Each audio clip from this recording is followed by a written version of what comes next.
Ассалаумағалейкум достар. Сәуір айының 23-шы Маловодный мал базар жұма. Қазір ретретмен жылқы ырағара қой түсіріп беремін. Соңына дейін көріңіздер. Үлкен тай семіз 290-ға алыныпты.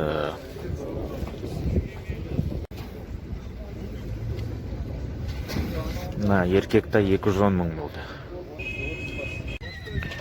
Жасы оның үстінде кішкентай бие 550 мың дейді, келісеміз дейді, жуас.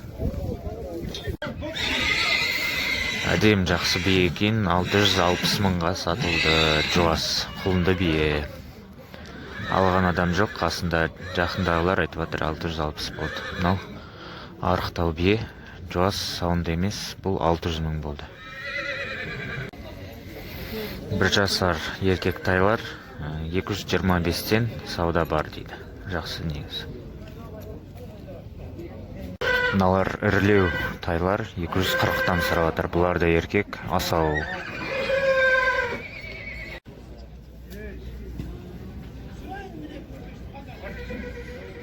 Осында ірі тайлар, еркектер 250 мыңнан сұрап жатыр. Сауда болады енді.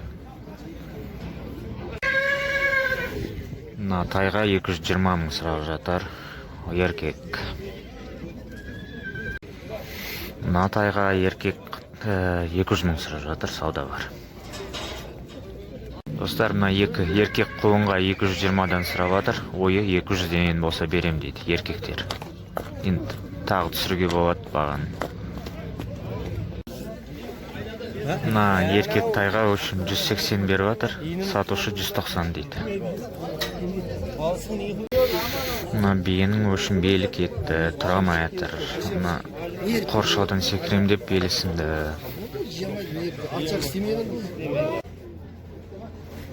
Бергі тұрған тай 180 мың дейді. Арырақ тұрғанда 220-дан, олар үлкенірек. Бір жасар тайларда.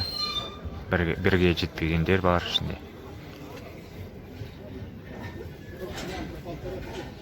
Достар, байланған айғыр менің ойым бойынша 6-7 жасар, 520 дейді, болатын жері 500, орта бойлы айғыр.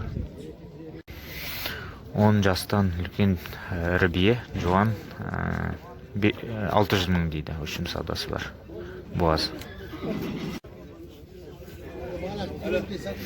Дөнен 3 жасар, мүңгі бой бик, өсетін мал, 600 мың дейді, саудасы бар.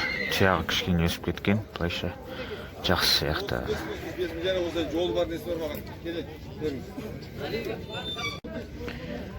550-ге берем дейді. Сізге 3 құнан көрсетем рет-ретмен. Бұл өшім чистокровный дейді. 2 жасар құнан.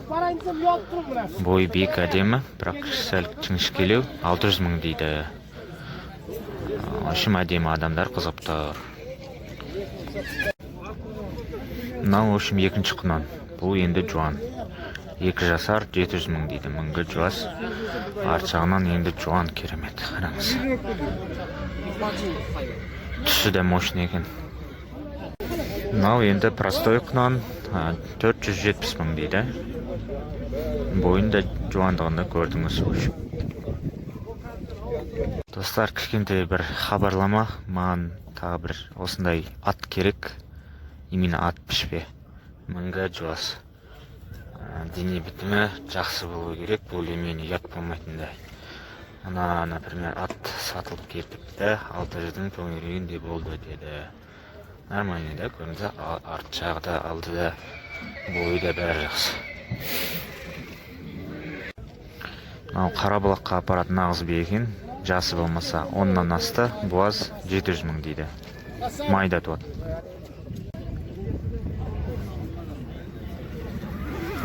Дөнен шар 450 мыңға сатылды, кетті өшім.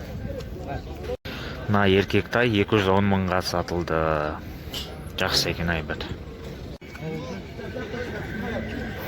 Ірі тайлар екен, 285 мыңнан сауда бар. Негізі достар, биелерді қыста алып қою керек екен. Например, 2 бие 10 жасар және 15 жасар 550 мыңнан сұрап жатыр. Арғы тұрған қара құлынды бие 670 мың дейді. Сауда бар, ол сатылмады. Бұл более-менее бие екен бүгінгі базарда. сауда қылуға болатын да, бірақ бір биені апара алмаймын Маловодныйдан Қаскелең жаққа. Мынау кәрі бие сатылды, в общем, 600-дің қасы болды деді. Арықтағы көрдіңіз. В общем, екеуі де 1 литрден аса береді дейді сүтті. Достар, Қаскелең жаққа жұмысшы бала керек, айлығын достойны қыламыз, және де барлық условия бар. Және де буаз бие аламын. Буаз немесе құлынды бие, сауын бие аламын. Маған жеке хабарласыңыздар, WhatsApp-ым тұр экранда. Осындай 2 пішпе ат бар екен. Екеуі де бесті, мінгі жуас, кастраттар. Более-менее екен, мінгі 600 мыңнан дейді, бірақ маған жолыма 30 мың кетейін деп тұр, сондықтан пока алмайын деп тұр, маған бір ғана басты. Бие аламын деп ойладым, бірақ бие шықпады.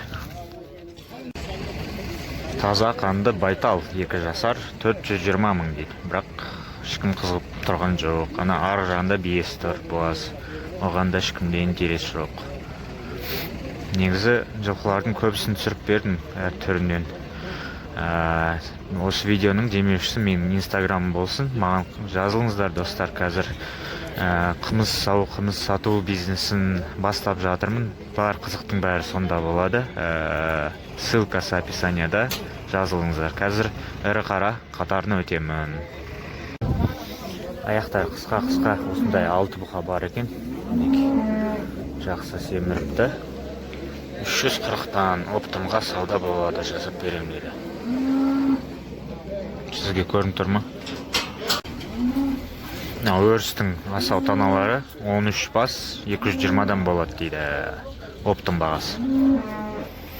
Енді 5-10 мың түсетін сияқты 220-дан даже. Кәдімгі шаруа бұзалы сиыр, жерін көрініс қандай жақсы. 325 болды, бұзал анау жатыр кішкентай.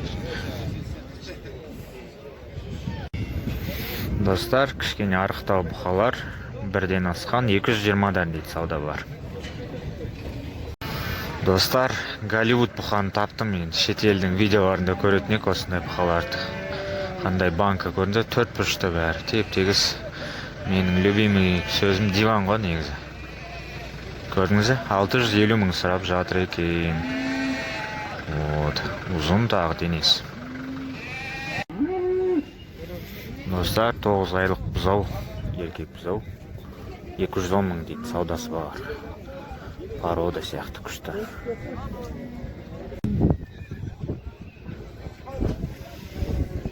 Қорадағы бұқа 320 дейді. Мына бұқаға 220 сұрап отыр, сауда бар. 280 мың дейді мына бұқаны. Ұрғашы бұзаулар 110-нан дейді. Мынау 120 дейді. Ұрғашы. Бәрі галштинская порода дейді. 85 мыңнан. Что-то шамалары әлсіз бәрі көрдіңіз, әрең тұрды. Қозылы ғой 75 мың, кәрі емес. Өлейін деп тұрған тоқты 35 мың дейді. Екі қара тоқты 65-тен, ақ тоқтылар 55-тен өшіп сұрап отқан бала. Еттер жақсы.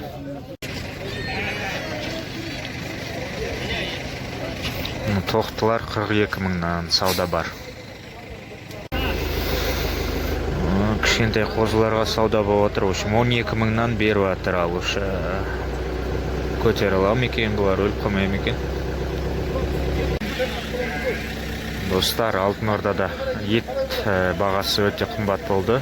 Оптовый бағасы. Именно қойдың ет, сондықтан қойлардың бағасы да ұшып тұр. Мына тоқтылар 45 мыңнан дейді. Сауда бар енді.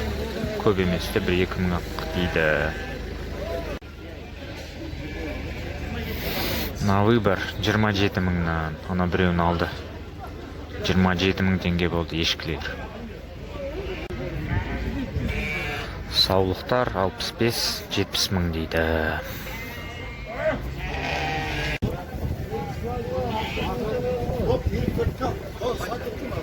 Елу төртке ал дейді. Тоқта.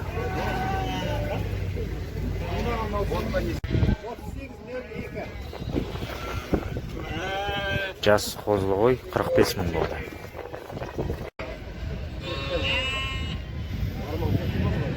Қозылы қойлар 60-70 мыңнан дейді.